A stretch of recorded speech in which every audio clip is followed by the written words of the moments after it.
5.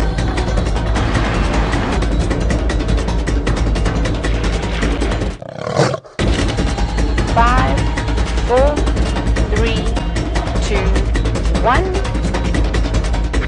You are live, you are live. Good morning and welcome to the middle of the African bush here on Juma Private Game Reserve. We do apologize for the tech difficulties this morning, but we have been out and about spending time with the incredible Nkuhumas and 2 Birmingham boys.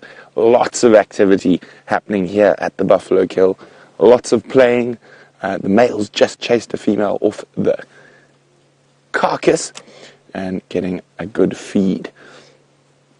We are literally surrounded by little lion cubs.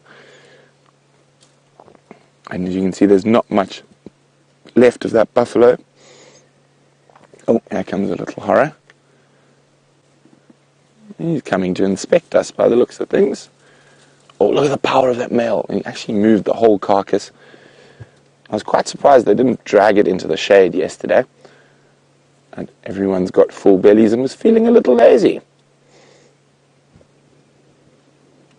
There you go. Good morning. My name is Brent.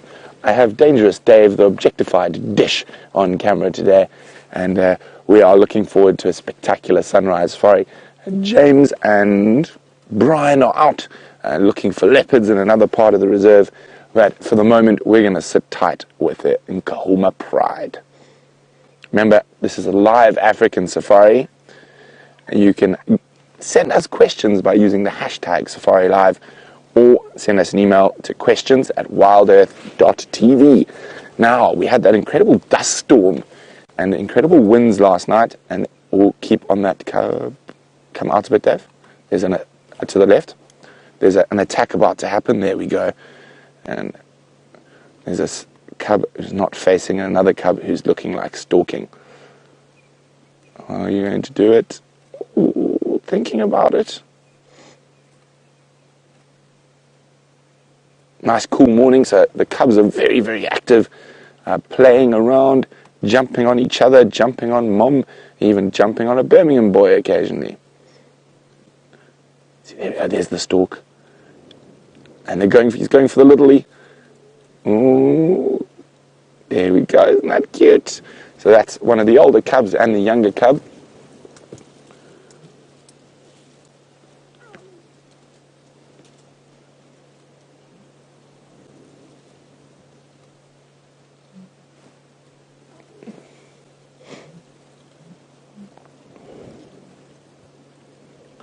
It's difficult to hear all the wonderful sounds this morning due to this bustling wind. The wind has not stopped overnight, and it is a very chilly morning, but that's great for the lions. Oh, look at that. He's pulling the whole carcass over, trying to get to what little meat is left.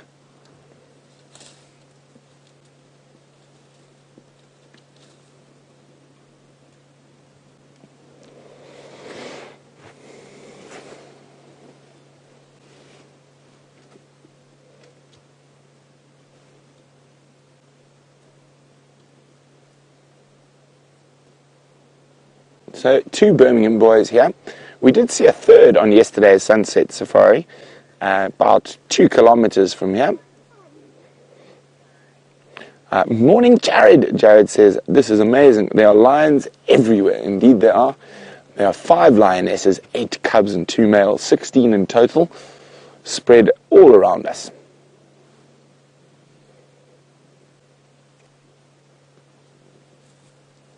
Now, while the males will not tolerate generally a female feeding at the same time as them, they are tolerant of the cubs, as we can see, although that cub is more playing with its food than actually eating.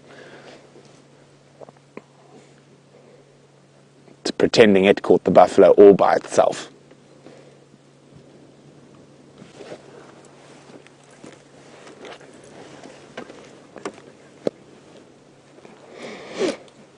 Now, Jen is wondering, are all the cubs here? Indeed they are, Jen. All 8. So from the smallest to the biggest, all the cubs are here.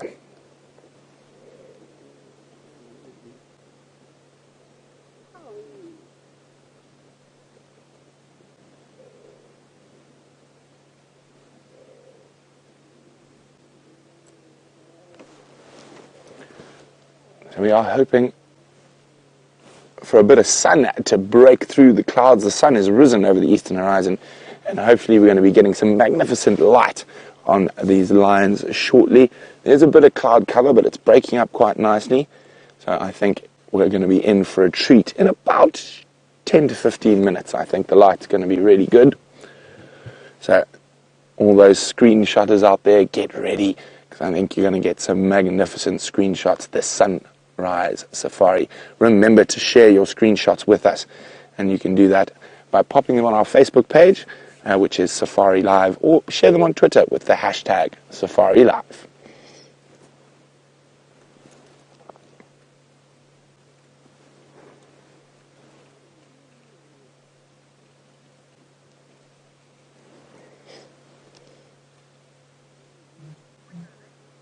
Light to get perfect. Commander Bond is waiting to say good morning.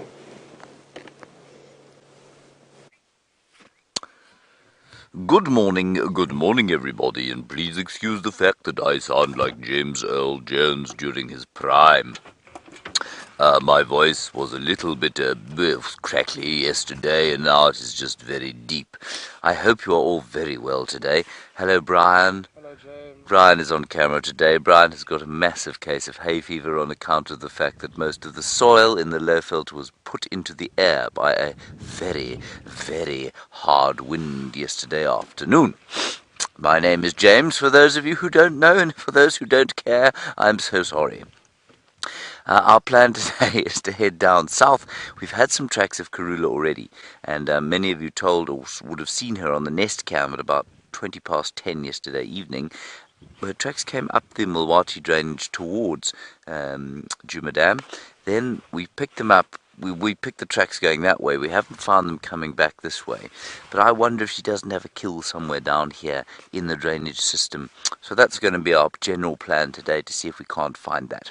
We're as live as Brent is. Sorry about the delay. So please talk to us over the course of the next 2 hours, 3 hours. Hashtag Safari Live if you're on Twitter, or questions at WildEarthTV if you want to talk to us on the email. Brian, have I left anything out? Yes. Ah, the thumb. What is the thumb today, Brian? Oh, just a fat tie. A fat tie thumb, and possibly in need of some orthodontic work. Yes. Yes. Shame. Good. Okay, eating a apple through a tennis racket, I believe is how we refer to somebody with teeth like that. Let's continue down south towards Twin Dams, and we'll see if the Great Queen doesn't pop out. We got very excited on our walk, because both Brian and I went for the little wander down the drainage there. There was a great alarm calling of many birds, and we thought, ha, here we go, we have struck gold. But it was 2 African hawk eagles that were flying above, circling for their breakfast, trying to get hold of perhaps a francolin or a guinea fowl, or even a unsuspecting grey bird.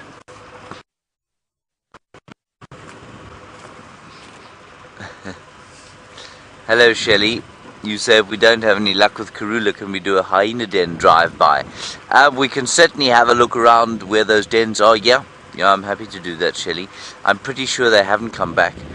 Maybe, but we don't know that one of the females, perhaps a low-ranking female, hasn't come back to give birth or something like that. It's always worth having a check. Yeah, so we can definitely have a look at that. Good idea. Good idea.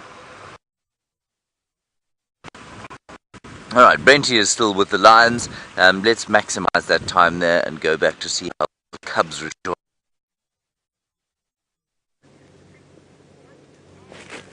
So there's that wonderful sunrise that I think is going to produce some magnificent light for us shortly. And we are sitting right next to the male while he is busy feasting. So let's have a look. The cubs have moved a little bit further away from us. So there we go. There's the big male. Now, for me, it's incredible how much the Birminghams have grown in the last year and a half that we've been watching them, from almost very skinny little teenaged manes to these magnificent beasts we see today.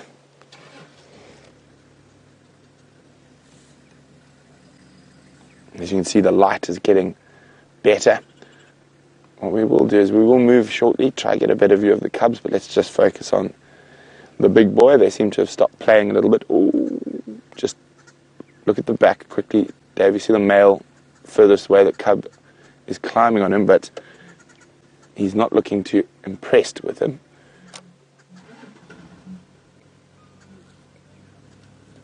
Oh, Mom got a bit worried.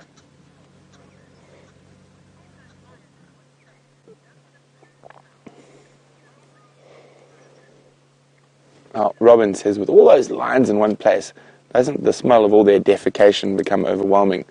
Well, not too bad, Robin, but I think probably when it's a bit hotter this afternoon, it's going to be quite bad, but it's still worth it because we get to sit with lion cubs.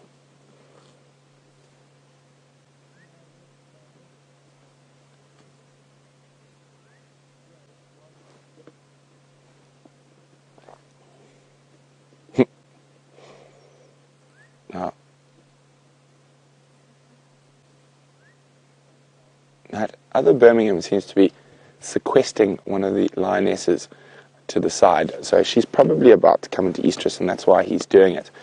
And let's move around and see what's happening on that side of the sighting.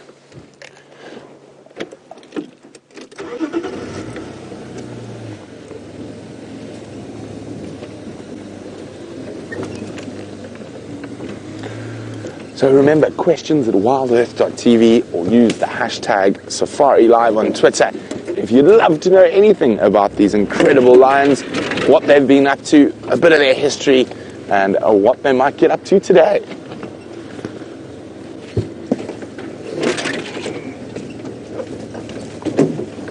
Watch your head there, Dave.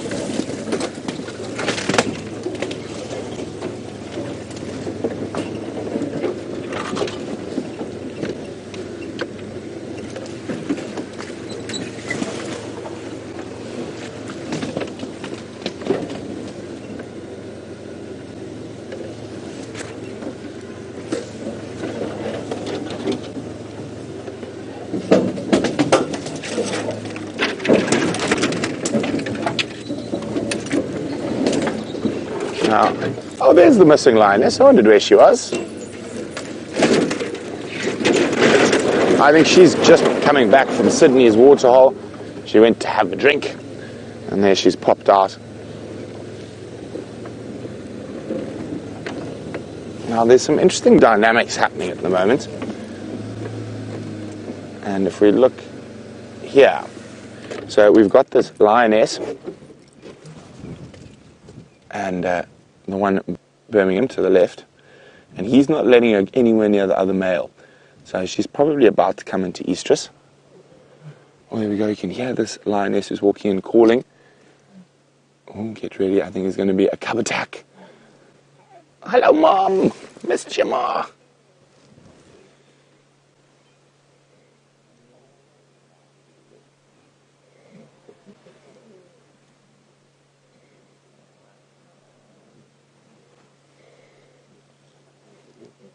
That's just too sweet.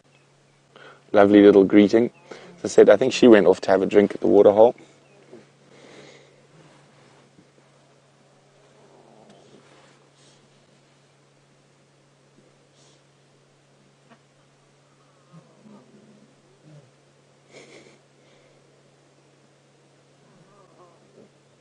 Isn't that just lovely?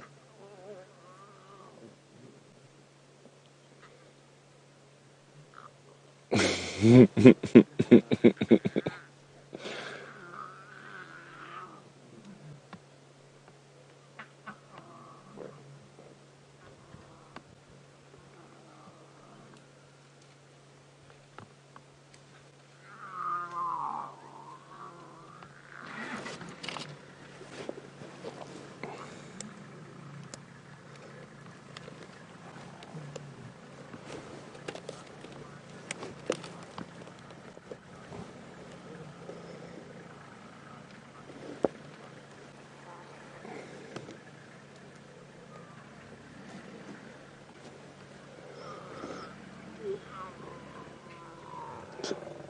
just going to focus on this wonderful interaction between the lioness and the cubs at the moment, and the wonderful audio that they're providing, those incredible noises the cubs make.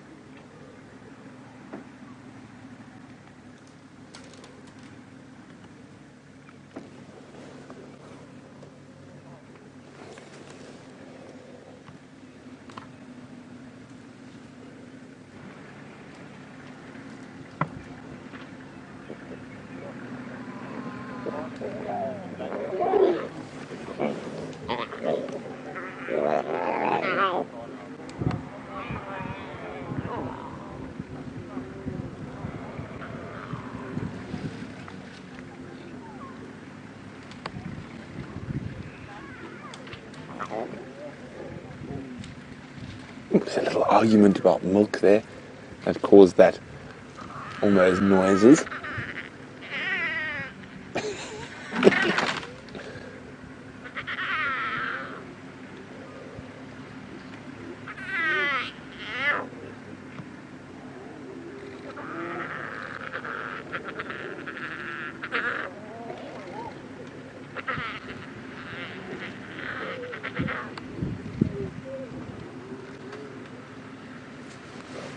Isn't this just too special?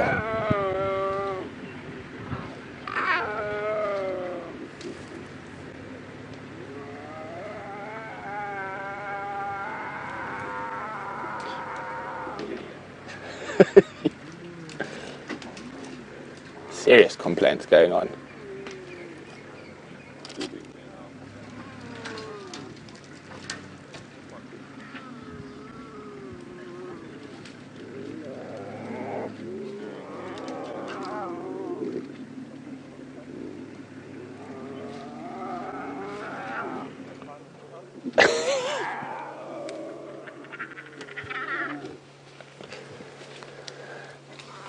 See, look at this. As that female gets up, that male is trying to shepherd her. Now, if she's making her way towards the carcass, he's going to charge at the other male more than likely. Let's just get in a position where we can see that, if it does happen.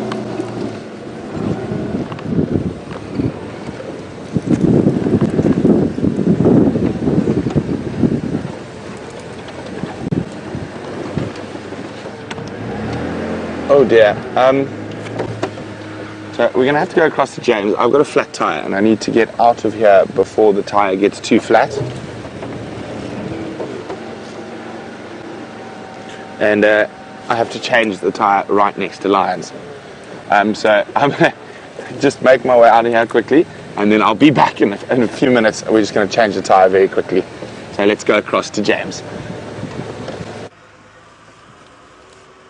Well, that is not ideal at all to have a flat tire and a lion sighting, is it, Brian? No, it is not.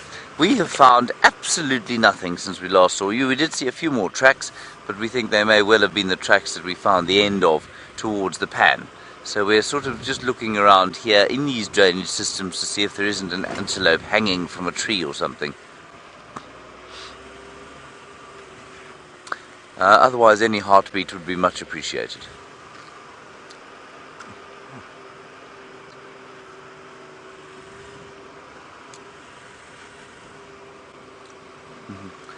Hello, Ali. You say that we say that we walk around on foot, and are we not afraid that the animals are going to stalk us for their breakfast? Ali, the temptation, of course, is to answer you in a fairly flippant manner and say that no, the animals have had their breakfast already. Ali, we are not afraid of being stalked by the animals because we know how they perceive us. As human beings, they see us as a predator, so they are, by and large, very afraid of us. So that is why you can walk around here relatively safely, and the chances, if you are going to come to harm, it's going to be because you've cornered an animal, and it feels so afraid of you that it cannot get away, and so it's going to attack. So even something like a buffalo or an elephant will move away from you if it can, rather than attack. I think for many people the thought of being out here on foot, the thought of predators, perhaps lions and leopards, is the most scary thing for them, but they almost universally see us as frightening, and they'll move away. And as long as you're able to pick up the signs that they give you, so for example, if you see a leopard and it growls, or a lion and it growls at you, and you move away, then you'll be fine. If you don't pick up on those signs, or don't pick up on, say, some alarm calls of birds in some thick bush, and realize that the tracks leading in there could perhaps be leading to, I don't know, a lioness on cubs or something like that, then you can get yourself into trouble. So the training we do is very crucial and very important to keeping us safe when we are out on foot. But yes, it's actually relatively safe, if you know what you're doing out here, to be on foot. Good question. Now, that there on this tree was made by a heartbeat. Fortunately, where that heartbeat I don't know. You can just see how the top of the tree, I would get out and show you, but I can't actually reach it. That is a good, what, Brian, 7 feet. At the top there, probably 9 feet off the ground. And that is mud that has been rubbed there by only one animal. A large elephant has sprayed mud on himself and come and scratched his skin against this old knobthorn tree. In fact, it's an old leadwood, I think. Isn't that great? 9 feet tall at the shoulder, everyone. That's an enormous animal. That's 3 feet taller than Brian at the shoulder. It is. Brian, that's very large. Much larger than me. Alrighty. Quite a nice dawn chorus this morning. Couple of Franklins going. But not very loud. And not very sort of numerous on the animal front. But it is gorgeous. The light is particularly gorgeous because the cloud is dispersing it. Amazing storm we had yesterday. Well, not rainstorm, sort of wind and sandstorm. There's our first heartbeat. No. Hello, Birdie from Georgia. What an appropriate question you have for your name. You say, how many species of birds do we normally see on a drive or per day? I don't know. I've never counted them. But Birdie, I reckon you could probably see, if you really tried, you could see an average of 50 species a day, at least. There is a total bird list, including vagrants, which are animals that just come in, at least birds that fly in very briefly, so they're blown in on a storm, or maybe there's a year where there's massive rains, and so you get odd birds coming in here, and they would be classed as vagrants. You get a total bird list here of about 250 species. So that's pretty good. But on the birding big day, so that's the 24-hour period. Sorry, I thought I saw a twack, but I didn't. The birding big day is a day where you go out and you can go as far and wide as you like, but you see how many species you can get in one day. And we used to do it, I think it's in November. We used to do it at Nyala, where I used to work just to the north of us. And on that particular, I think the top, what was the highest we got one day? This is with some pretty good birders on one reserve in summer. I think the highest we ever got was about 150 or 160 species. So that's, just shows you that the other 100 they're just not very common. So I would say an average birdie of about 50 a day, if you really put your mind to it in the middle of the summer, and that's all you do, and you look for every single bird, you can probably get about 160 birds in a 24-hour period, which is not bad going. I think the United Kingdom has a total bird list of about 10.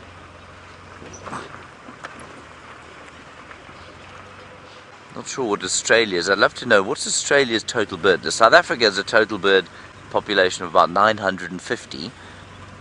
The Kruger Park, you can see about just over 500. And in this area about 250 if you're really lucky. I'd love to know what the Australian bird list count is. What you got? Juma in the tree. Well spotted, Brian. Brian leapt out of his seat like a scalded cat. That Juma is trying to filch some kind of nestling out of a hole, I think. Let's sneak forward. Maybe a squirrel. Don't want to frighten it. There it goes. The light is just very horrible there. How's that, Brian? Beautiful. So that is an African Harrier hawk or gymnogene.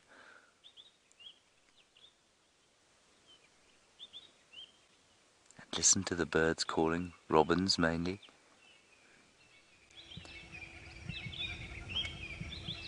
It hasn't actually got something, no. It's looking. Now, normally it is filching nestling birds out of tree holes, but at this time of the year, not many birds are nesting. So it's probably likely to be squirrels, maybe lizards, maybe the old snake that's coiled up inside one of the holes.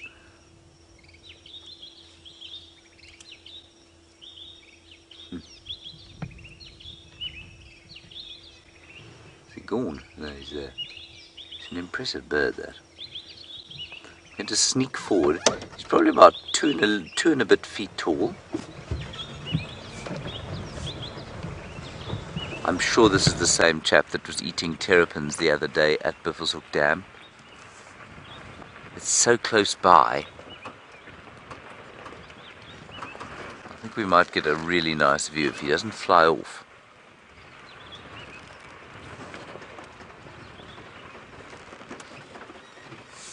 Yeah, he's just searching in every single hole on this tree. How's that, Brian? So that is the African Harrier hawk. Let me just quickly...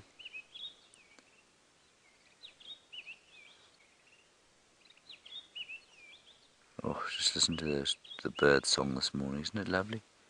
There he goes. He likes to be behind the sun, doesn't he?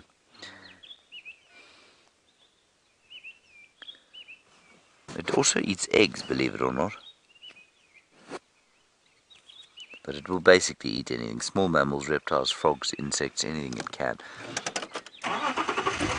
And of course the factoid that everyone will tell you about a gymnogene or African Harrier hawk is the fact that it has a double jointed intertarsus.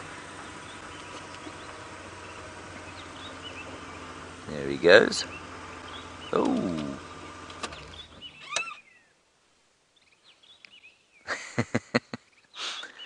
Now, the tarsal joint, of course, I suppose you might look at the leg and say, oh, that's the knee. But it isn't actually. It's actually the equivalent of your ankle joint. That intertarsal joint. And it can bend both ways. So you imagine you had an ankle that could bend frontwards and backwards. Oh, listen. Did you hear that?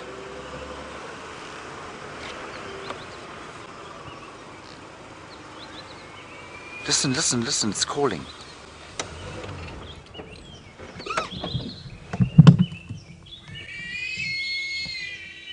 How's that?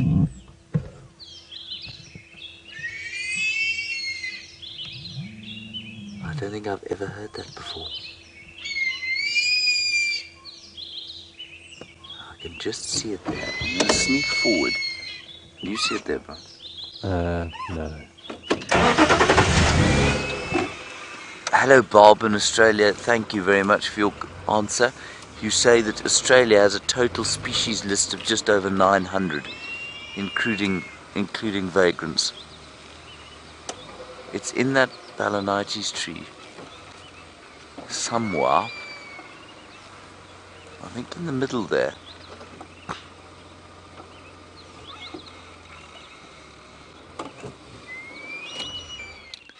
Just sit and listen, it's in there somewhere. There.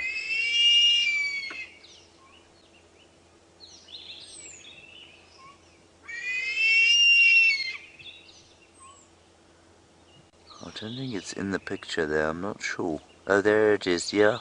You can just see its bright red face. Yeah, look at that.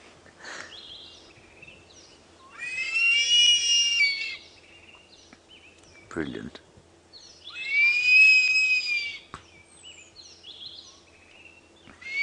So it flushes that pinkish color during social interaction or during breeding season, possibly also during stressful times.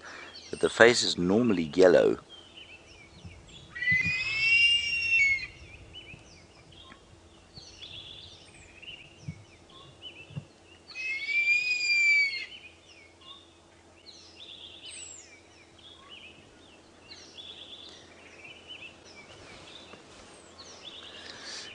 Hello Marianne and Taxus.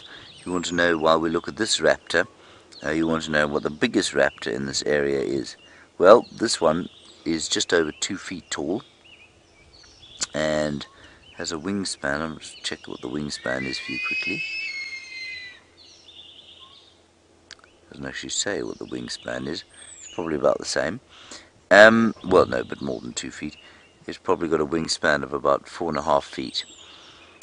The biggest raptor that we get out here is surprisingly not the Marshall eagle, which I'm sure many of you perhaps thought it was. The biggest raptor we get here is something called the Cape vulture.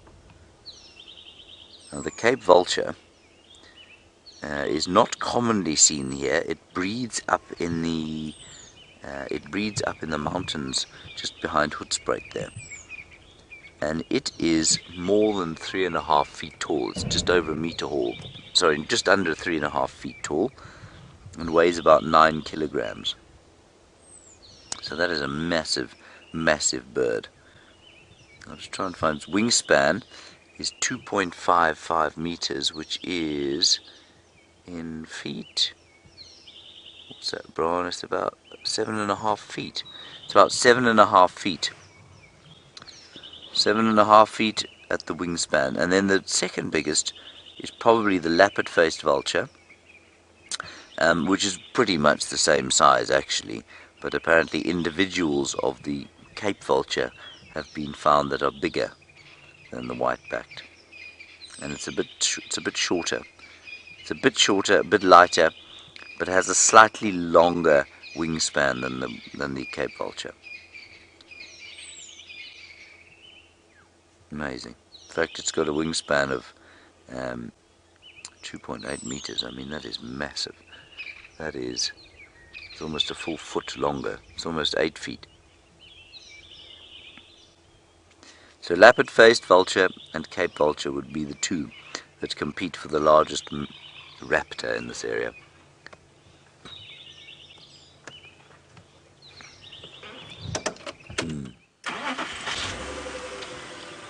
We're going to carry on towards Buffelshoek Dam.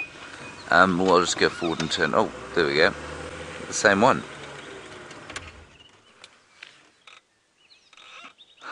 How's this? This is amazing.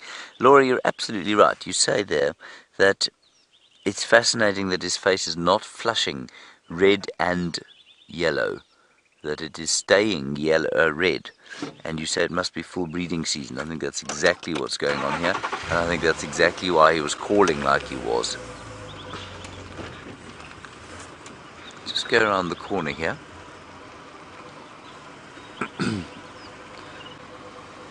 There's a Nyala just underneath the gene.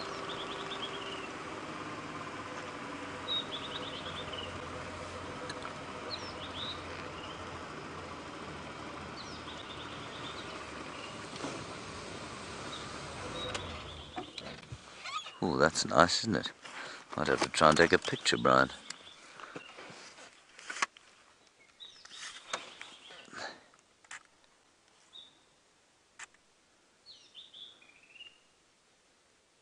He's trying to find something in a hole there to eat. Now there's a nest of Nat.Geo nest, or Harrier hawk nest, on a road not far from here, also in a big balanites tree. And I just wonder if they haven't decided to move home for some reason. That call is quite something.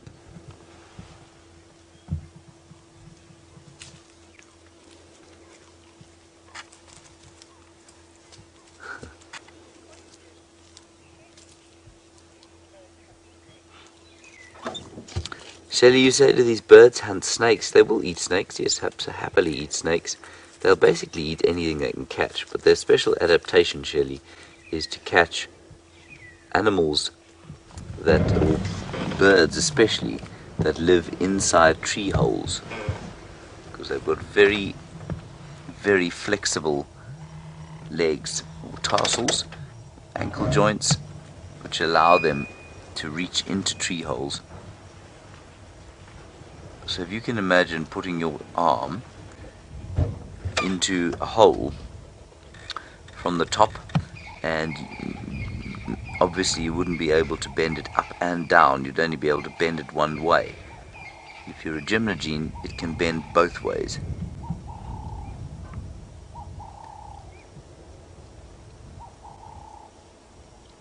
Very red face, not just a sort of pinky colour, it's properly red. So I'm sure it's breeding season.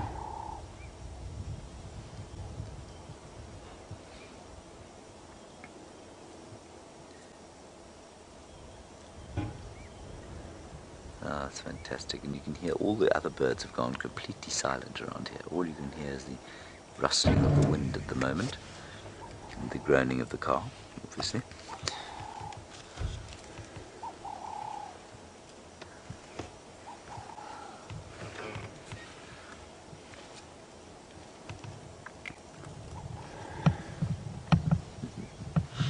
Straight over the top of us again, and into the sun.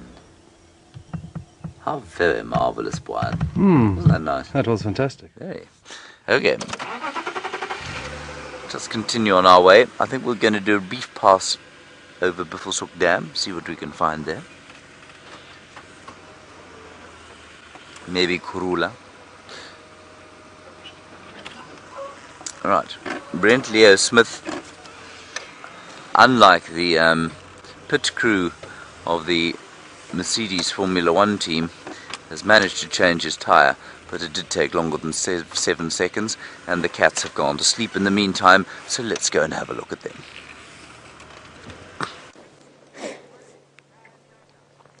Yes, we do apologise, but driving off-road, we do get flat tyres from time to time. So rather than have a completely flat tyre within 4 meters of the line, we decided it was more sensible to dash to safety, change the tyre, and then come back. And unfortunately, yes, everyone's gone to doo-doo while we've been gone, except one male line's still on the carcass. But we'll move a little bit later. There he is. So he's still eating, but literally the rest of the pride are fast asleep.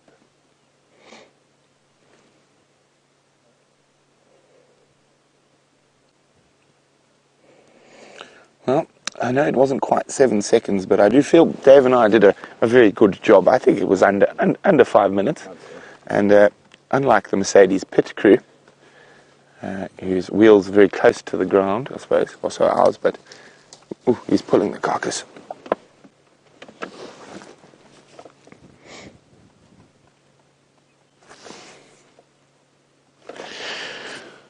Then, unlike the Mercedes pit crew, I think those wheels are specially designed to weigh about 0.5 kilogram, and these big, heavy stainless steel rims and stuff that we have tend to weigh a little more. But we got our morning gym.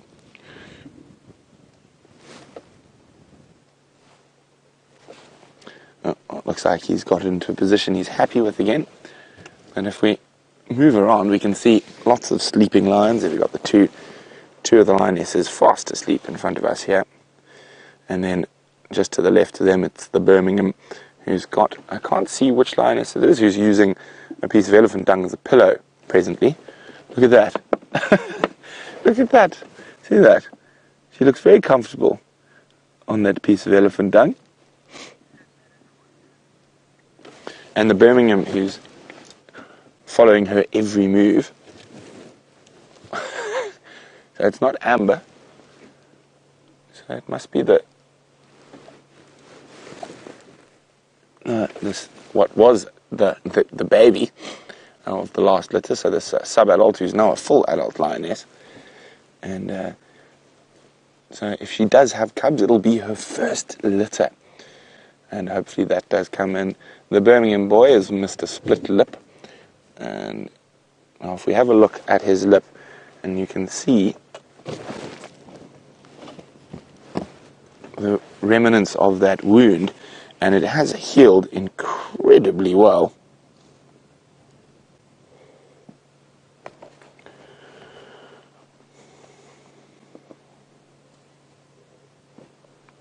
And probably, it's actually this work cycle, so not even that long ago, that was quite the gaping wound.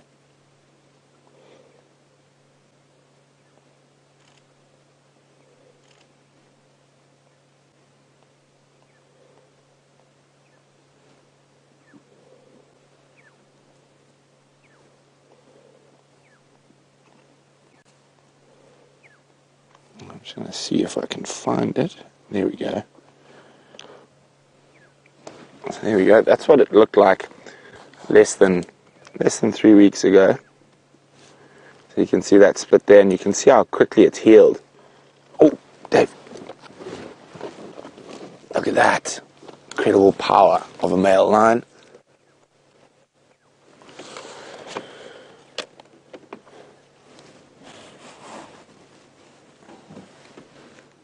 Look at that. Right. It's amazing how strong male lions are.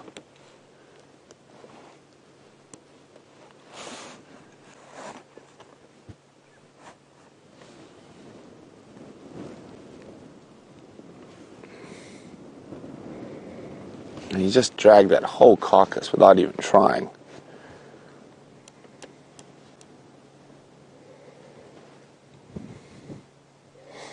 As I said, not much left, quite a lot of skin still, but there is meat underneath it, and that's what he's after. Andrew is wondering how much lions eat. Well, Andrew, they're able to gorge themselves in a single sitting, eating about 60 pounds of meat. But on average, if we take all the kills they make in a month, they eat about 14 pounds a day.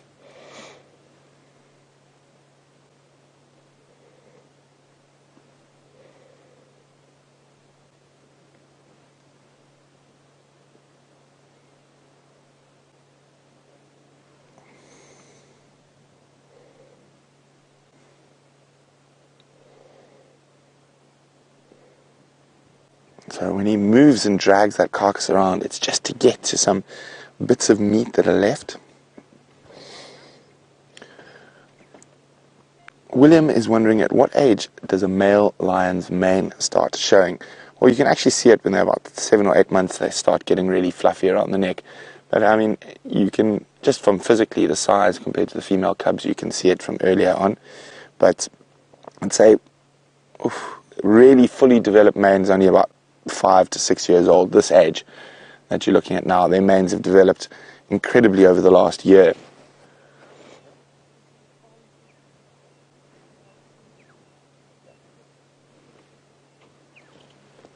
Oh. Now, she looks like she wants to go back to the carcass, but if she does that, there could be some interesting interaction between the males. So get ready. He might be a bit of a male lion fight shortly. Can you hear the growling? Oh, sorry, my head's in the way. But she's decided not to get there. But the growling started immediately from the male on the carcass as soon as the other male came closer. But she's been slowly working her way towards the carcass.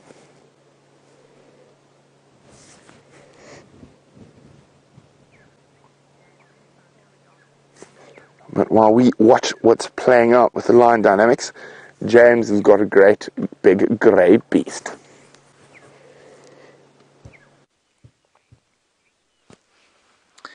I bet you thought it was an elephant, everybody, but it isn't. It's a hippopotamus, and it's just come out of this, I nearly used the term water, but for what it's just come out of, water is an inappropriate description. It's just come out of this sort of mud, the last remaining moisture here at Buffelshoek Dam, And I don't really know why it's walking off. It had got up already by the time we got here, and so obviously he's decided that he's a bit hungry still, and perhaps he's going to go and look for something to eat. And a hippopotamus at this time of the year is going to have to walk a long way to find sufficient nutrition, because as you can see where he's walking, there is no grass whatsoever. And I don't think, if I'm not mistaken, I mean the hippo will really struggle to browse. They just don't have the mouth or teeth structure for it.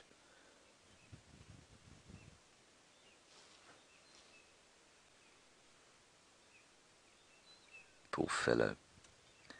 Really, this is a very difficult time for Hippo. And I had a message from Sam Chevalier the other day, who many of you will remember, and he'd just gone into the Kruger around the Satara area, which is north of us. He says there are hippo carcasses all over the place. And that's brought on by the drought, of course.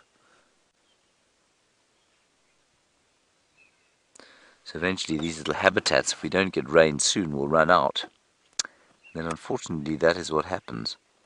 As Brent was saying yesterday, I was listening to him on Drive, and it was an interesting comment he made about the fact that hippo will probably not, if they can find sufficient shade, they can get through a dry season, but it's food that is the limiting factor. They've got to find enough grazing, and you can see that chap is going to struggle to find enough grazing there for himself to eat. He's also, quite interestingly, come out of the water in the middle of the day, and, well, I'm quite pleased that Brian and I weren't walking around there early this morning. Brian is nodding vigorously, because a hippopotamus is the very last thing you want to come across on foot in the bush. Okay, let's go back to Brent and the lions. We'll continue our search.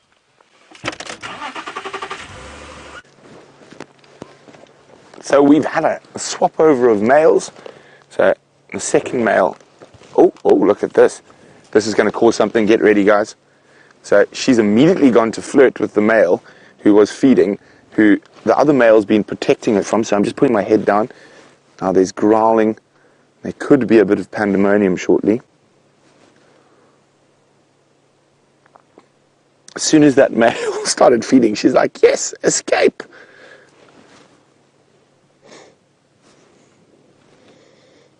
So you see everyone's up and about. You can sense that there's a potential for pandemonium.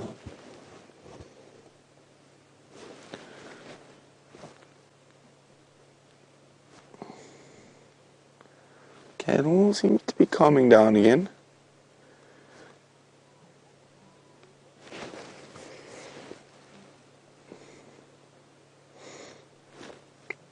Here he comes.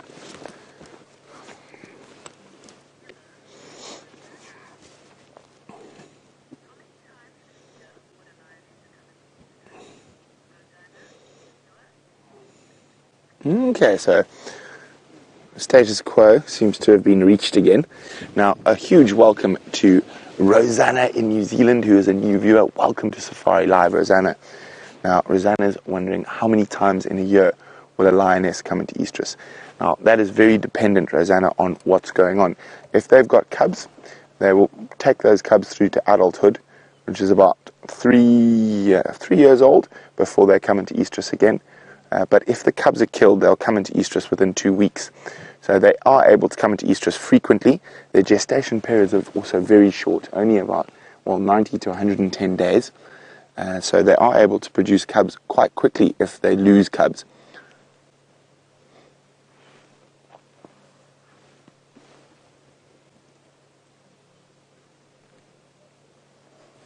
Oh, let's see what happens here now. There's one of the lionesses heading towards the carcass. Now, will the male decide, just because someone else is eating, they want it? He's lifted his head, he's thinking about it.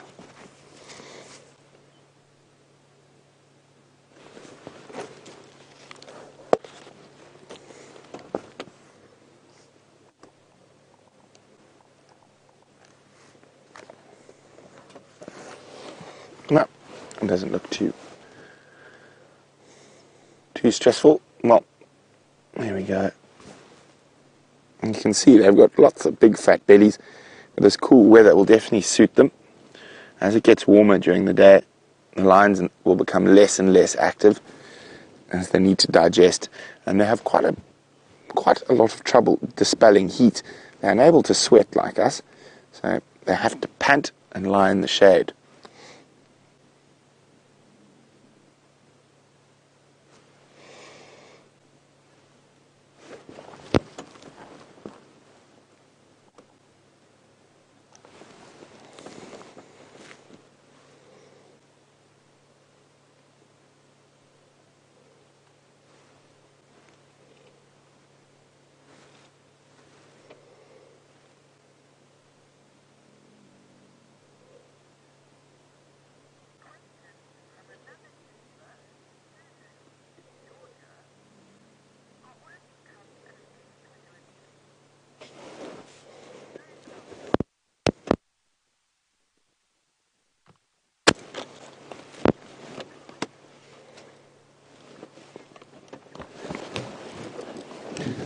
Hi, Susan from Georgia, who's another new viewer.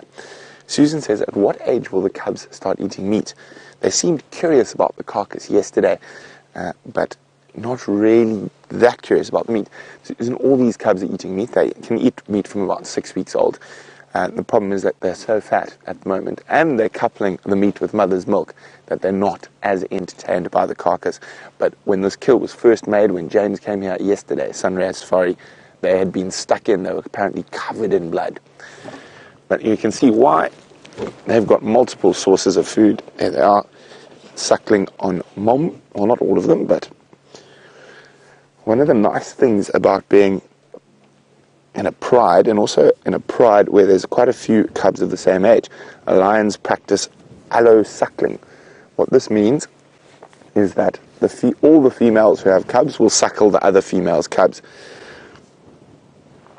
It's a one way to ensure if maybe one female's not producing as much milk, that the cubs will still be cared for. Now, there's some very interesting studies going on at the moment that seem to lead towards the fact that lions will almost sync their estrus cycles, or have estrus cycles very close to each other, the females in the pride, so they are able to practice allo-suckling.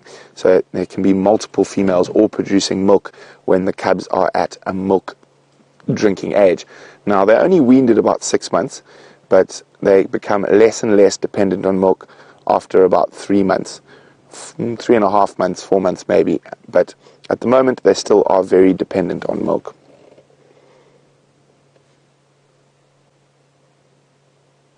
I think the oldest cubs are probably coming close to 4 months now. Oh, here come the Battalier squad. And vultures. Vultures pulling. There we go, here come the vultures.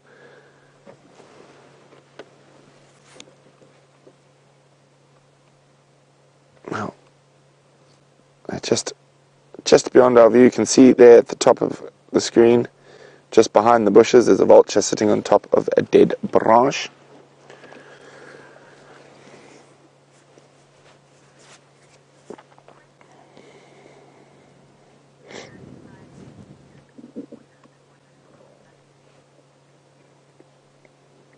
Now, Gen B is wondering, will a nursing lioness need to drink more water than one that's lactating? No, not necessarily, Jen. They need to eat more meat and drink more blood. And that's what helps them. Oh, there we go. Upset. Cubs are getting a little bit feisty on the teats. Now, the thing that woke those lions up was the arrival of vultures. Lions do not like vultures. They will chase them if they come on the ground anywhere near their kills.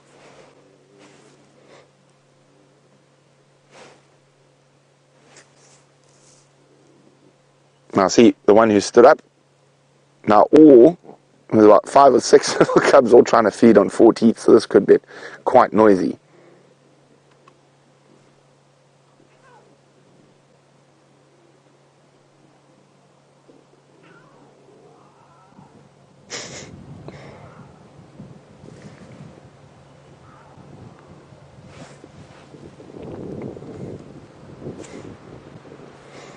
There's one taking advantage. Well, if mom's standing up, doesn't mean I can't have a drink.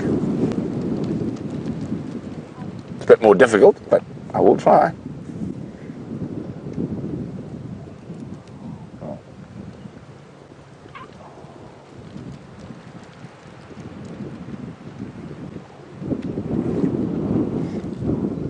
Oh, there we go. Hi, Ma.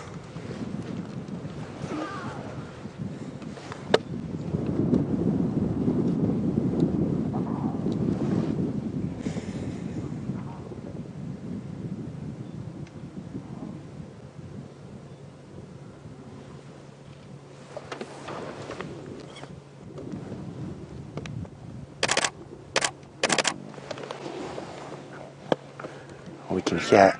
Oh, there we go. Too much fighting. Other mom's up. Enough of this nonsense, little ones. Must share.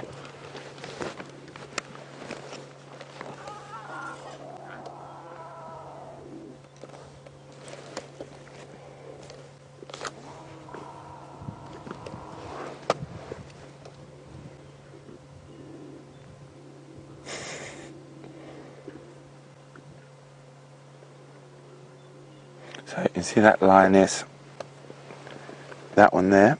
You can see how her ears are going a bit flat. She's getting a little bit irritated with the clubs. She might snap at them. Tell them to behave.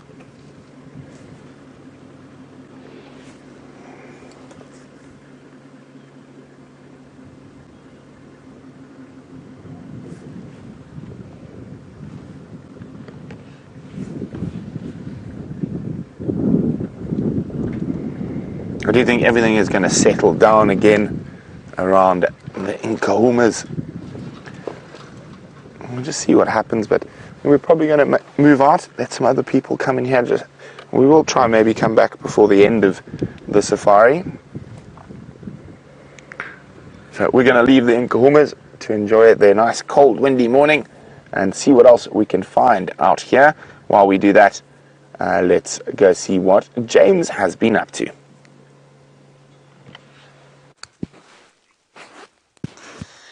We've driven away from Buffelshoek Dam, everybody, and there we found a herd of impala. This isn't the first herd of impala we found. I know Brian and I found 2 herds of impala. Such is our immense skill. The first herd had some youngsters in it, at least some older females in it. This one's got some youngsters in it. And they all looked to me like they were starting to show how pregnant they are. I think the fluffiness brought on by the cold has also probably added to their size, but they also are starting to show a little bit. And they're all just a little bit nervous now because of the wind. But the light is just absolutely gorgeous, isn't it? So you can see how they are basically in a state of shock all the time. They're basically terrified all the time. And I think it was Brian and it's a warthog there that's frightened them. See that? That's why they got nervous. The pig or hog obviously came out from somewhere and gave them a fright. Let's go back a bit. I think Brian and I were discussing the other day about whether they actually feel afraid. Hello, Laurie. I'd love to show you an impala lily, but I don't know where any are. This is, of course, the right time of the year to find flowering impala lilies. So I'll keep an eye out. An impala lily, everybody, is sort of semi-succulent plant with a beautiful candy striped sort of pink and yellow flower. It's beautiful. There's the pig as well. You see the pig looking at us, Brian? No, I don't. See the peltiform bush to the right underneath. Very well hidden. That big peltiform tree. No, I can't see it from my view. No, you probably can't.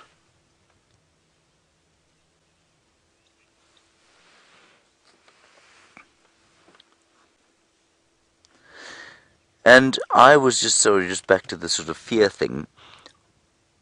I've read various bits and pieces about whether or not they are sort of in a constant state of shock, and some say they are and some say they aren't. But you can imagine, in order to stay alive out here, you've got to be pretty much on the edge of an adrenaline rush all the time. And then we had a discussion with some viewers the other day who asked about post-traumatic stress disorder and whether the animals out here suffer from it. And I don't think they do, you know. I think that they have obviously evolved to live in this environment where they are in constant threat. And if you're an impala, you are flavor of the month for lions and leopards and cheetahs and wild dogs and just about everything else. And so you don't necessarily feel, you never know anything different. And so I have no doubt they produce an astonishing amount of adrenaline during the course of their lives, but at the same time, their bodies, their adrenal glands, and I think is it cortisol is the hormone that deals with adrenaline in the body. I think they probably produce much more than we do, for example, and therefore they can cope with it. Now, the human being, post-traumatic stress disorder, is brought about by stress or trauma that is not within the natural ambit of our lives or our experience.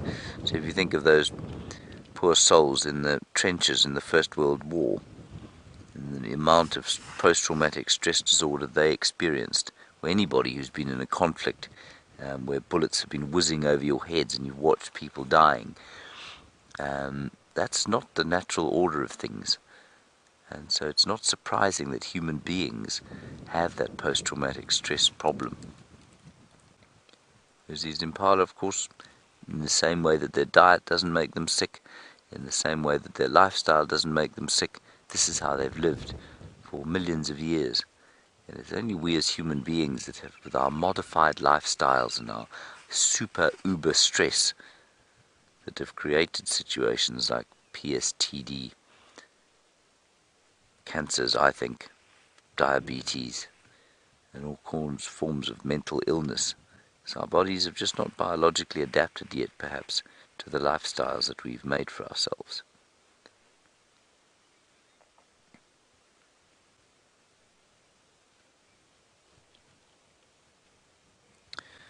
Alrighty, that's a very nice shot there, Brian, of a young impala ram. But what's really interesting to me is that impala ram, everybody, you would expect him, he's actually really interesting. Those horns are not the horns of a yearling. Now, most of the impala here are going to be yearlings by the time we hit November. That is just 2 and a bit short months away. And I think that is an impala born in February. I think that's a February baby.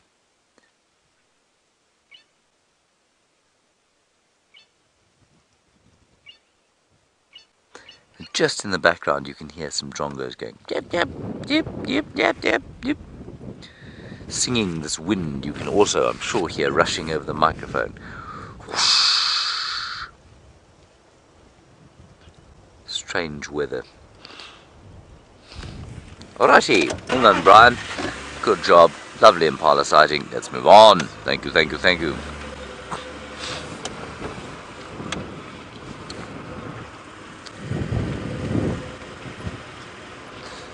See if we can find an impala lily for Laura.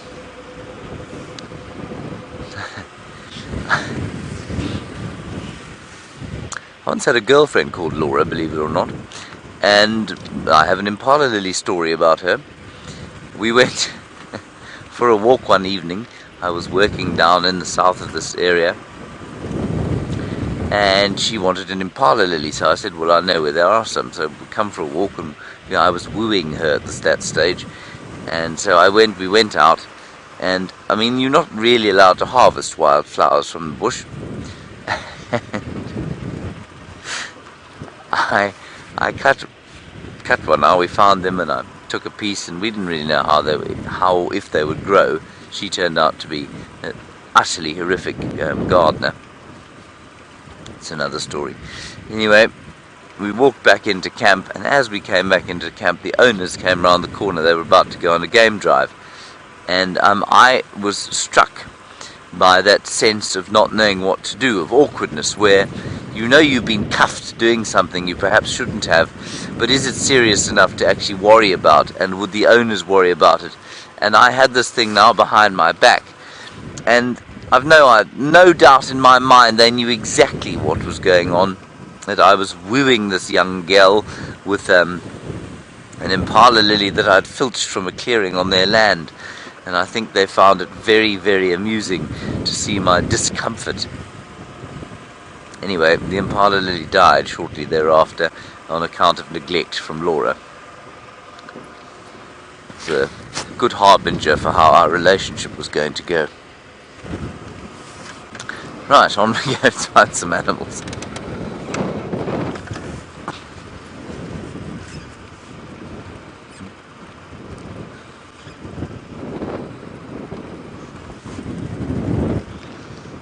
Ooh, there's a duiker. Can you believe it?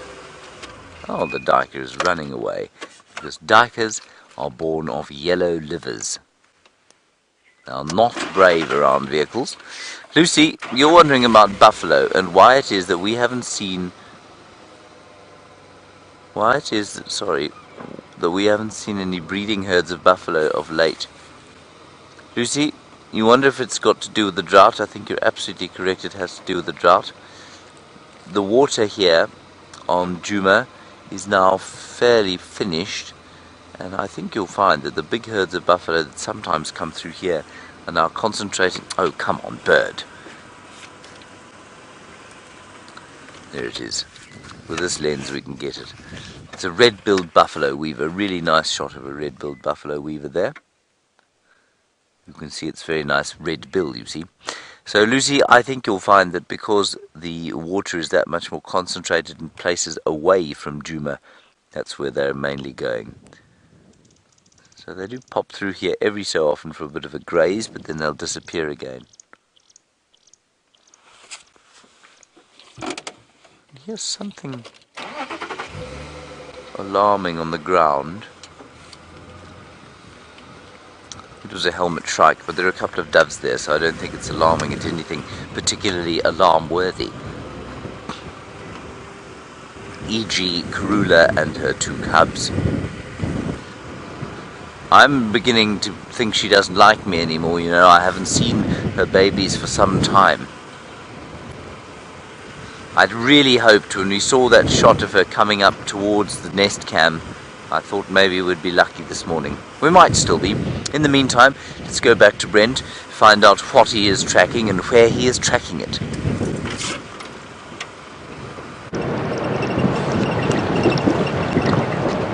So there's a report of male leopard tracks heading towards Triple M. So what we're going to do is we're going to hedge all our bets. We're going to start right up at the gate and work our way south, see if those leopard tracks have crossed out of Juma. If they haven't, we'll follow them to Arathusa. If they haven't, we'll loop back and see if we can find where that leopard is hiding on Juma. Now, there's a very strong chance that that leopard is sitting pretty on a kill in a tree somewhere. This windy weather and that dust storm last night are ideal big cat hunting weather. So if we don't find any tracks crossing, there's a very good chance that that male leopard has got a kill and is sitting somewhere in the block between the access road and Impala plains. We're just going to double check that he hasn't crossed Triple M first.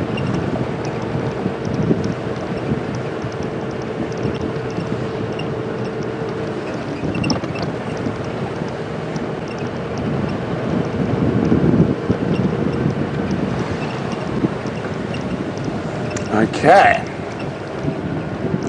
we are on Triple M. It's time to start looking for tracks. Always a good spot to start. For some reason, this seems to be a highway for leopards into Sibambili, but oh, joyous day! No tracks crossing. Oof, it's still quite nippy.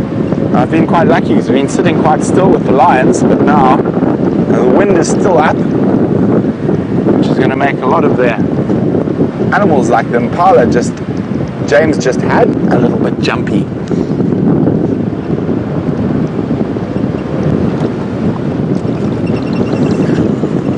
Oof, chilly, time to zip up.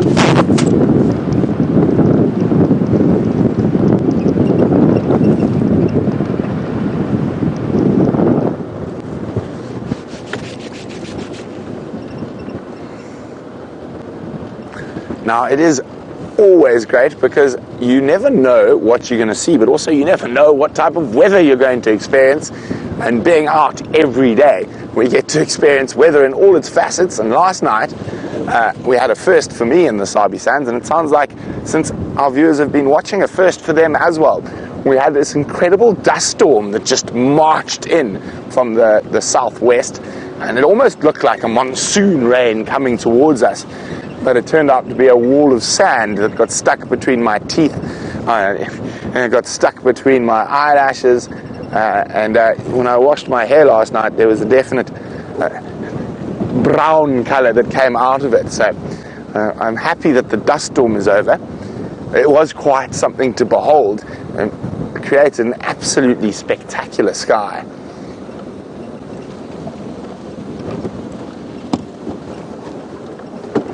What's that in the road down there? Impala. Oh, what's beyond the Impala? That's the question. A Duiker. Well, it's always worth, if you see a spot of movement in the distance, especially on a road like this, it's always worth grabbing the binos, having a double check, because it could be a leopard slinking across.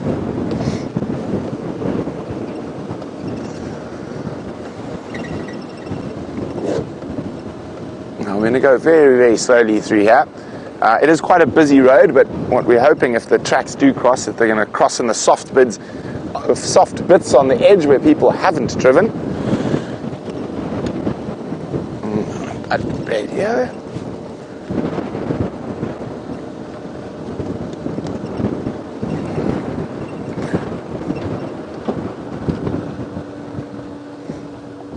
Now, because of that really strong wind at sunset and going through to about 9 o'clock last night, there's a big chance that those tracks from that time of the day will be very, very sorry, what have we got here? 1 track, 2 track. It's lions heading straight towards the carcass. They might have come here. There is a pan here for a drink, and it's about equidistant from actually I think Sydney's waterhole's a bit closer, but maybe there might have been elephants or something there that would have stopped them drinking, so they might have come here for a drink.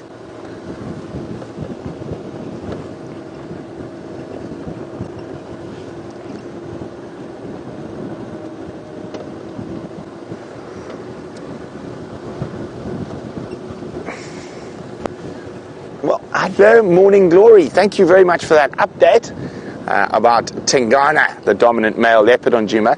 He came and had a drink on the Juma dam cam at about 10 o'clock last night, rolled in some buffalo feces, and then continued on his merry way. Now, the unfortunate thing about Mr. Tingana, as we know, he is a marcher, and he can walk through the whole of Juma in an evening. So let's hope he got sidetracked by something to eat before he disappears to the west. So that's almost certainly the male leopard tracks we're looking for at the moment. And hopefully we do not find them crossing this road.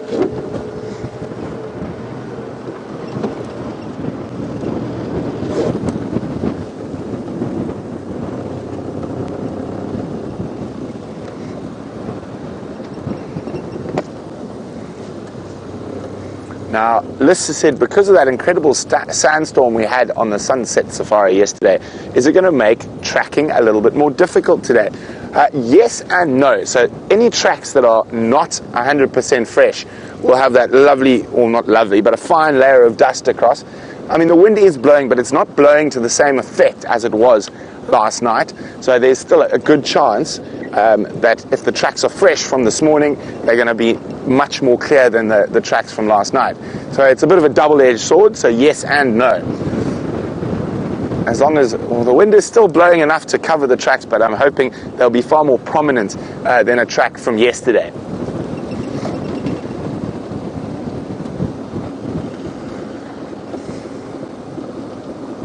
Now, one of Tingana's favorite routes is to go through here and head towards Red Dam, unless, of course, as I say, he's managed to catch something.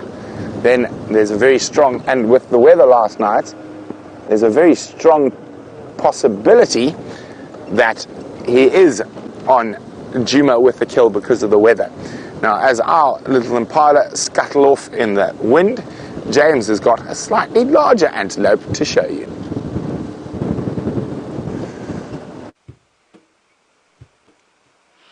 It's not very large, everybody. It's quite a little fellow, really. It's just a little Nyala. A little Nyala cow with her slightly larger Nyala mum and a Nyala sibling and a Nyala male, possibly father. Unlikely, though. There he is. It's actually interesting. I think amongst the antelope, I think it's most common that you find the Nyala bull with the rest of the family. And I wonder if there isn't something slightly more nuclear around the social interactions of Impala, at least of Nyala, than perhaps the other antelope species that we get out here. Now, many of you will hear us say Nyala bull and Nyala cow or ewe, and it's at this size of antelope that the designation changes. There's absolutely no biological reason for it whatsoever, but this just seems to be about the size. So anything smaller than a Nyala, you've got a lamb and a ewe and a ram. Anything bigger than a Nyala, you've got a bull, a cow and a calf.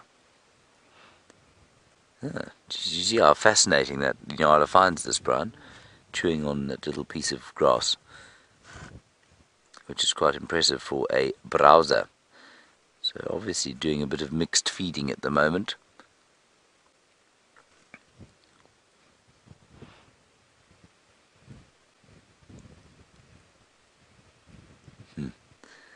And you can hear maybe in the trees the rustling of this wind.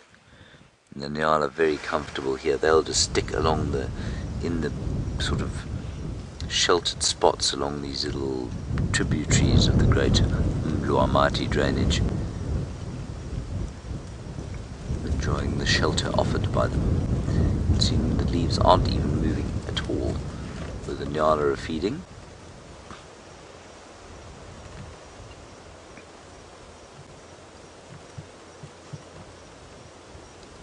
Very nice. Alrighty, let's continue. We're going down the riverbed.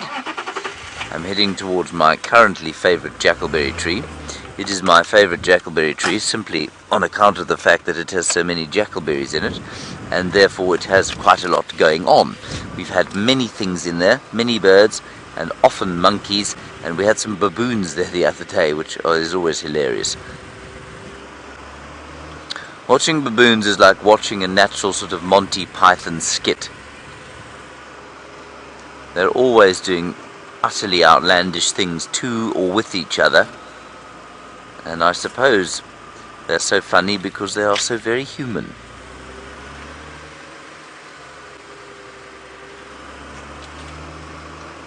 Just can't believe how lovely the light is. Yesterday the light was so harsh at the beginning of the drive, and it's just delightful now. Interspersed with the grey.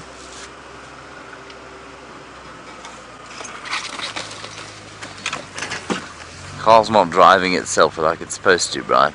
No. I nearly had an accident. I'm sorry about that, Brian. Will you forgive me? No. Never. Oh. Oh well.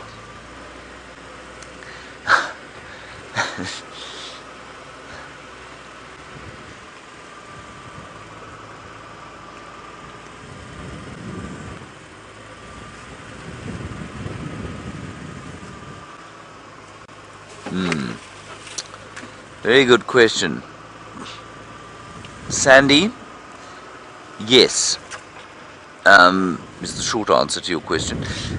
Sandy's question, everybody, is a good one. She says, we're not afraid of the animals on foot, but what happens if you get too close to a predator and they start to get completely used to you, and they will start to not react to you on foot, and they become completely comfortable?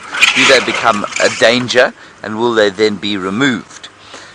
Sandy, you know what it happens with, that does sometimes happen, is with young male leopards. Young male leopards become completely comfortable around human beings on foot, especially just when they go independent. And I don't know if you remember when Sindile was being left for a long time. Often we'd walk into the area where he was, and he would just sit and watch us, and then he'd approach us. And I remember when Jamie just first arrived here, she turned around once after having found him on foot, and he was walking up behind her having a look. He wasn't stalking her, he was just having a look. But what you find, Sandy, is that when they get older, as soon as they hit puberty, that leaves. That kind of comfort around people dissipates, and they become wild again. And so it really doesn't happen very often. I mean, you do hear the odd story, but it's very unusual for an animal that once it hits adulthood, that it feels that level of comfort around human beings. Another great example, the hyenas. You've seen those hyenas come underneath the car, biting the tires, but once they hit sort of 6 months of age, they stop doing that. They'll come towards the cars, they'll have a look a little bit, and then they move away again. They don't come up to the cars, they don't sniff anymore, they're not curious anymore. And so that's the kind of thing that sort of happens. But you've got to watch it, absolutely. And I mean, there are parts of this particular reserve where, you can walk up to lions and they just won't react to you. They'll just, Herbert was telling me the story of a lioness who he used to track, who he found with cubs. The cubs were playing and he didn't see her until it was too late, and she stuck her head up out of a bush. And he thought, well, now I'm in for it because she's going to charge me.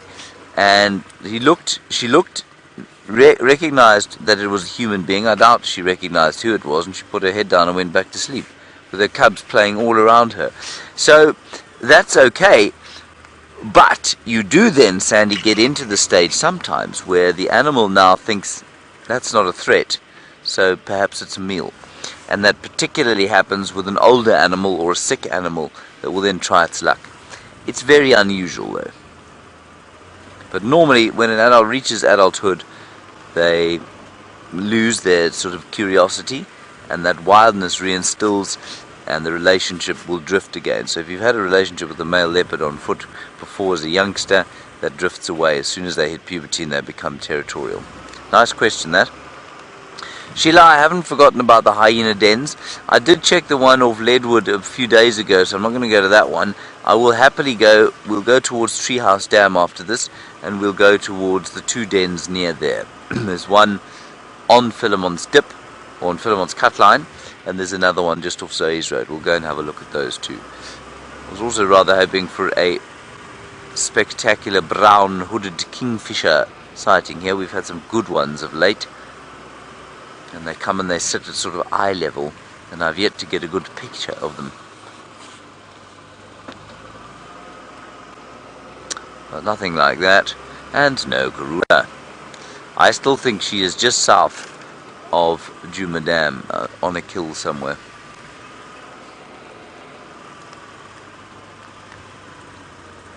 Oh. Brian, do you see the Duiker there? It's just straight on the edge of the bank there. I thought it was a leopard when I first saw it.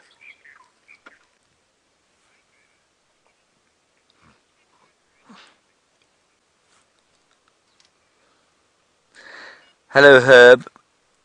Herb, you say that I have made mention of the fact that some ground-dwelling birds don't go and roost in trees at night because they don't have opposable claws. Herb, you've made mention of the fact that guinea fowl, where you grew up, used to go and do that to avoid the foxes.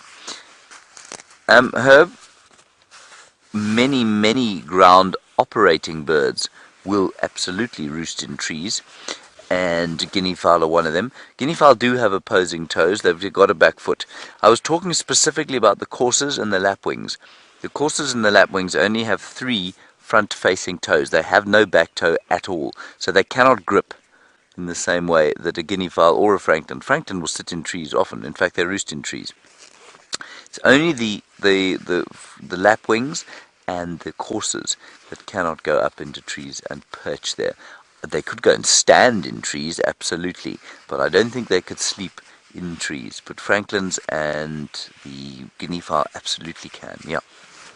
Thank you for that, Herb. Both Franklins and guinea fowl, of course. Oh, there's a monkey. Straight up above us. In the leadwood tree. Hello, monkey.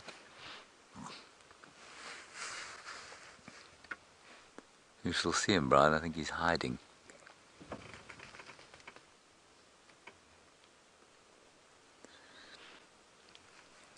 Here it is.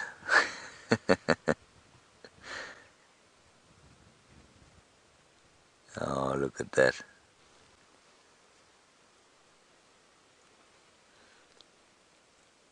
Young monkey, almost impossible to tell what sex it is from this range.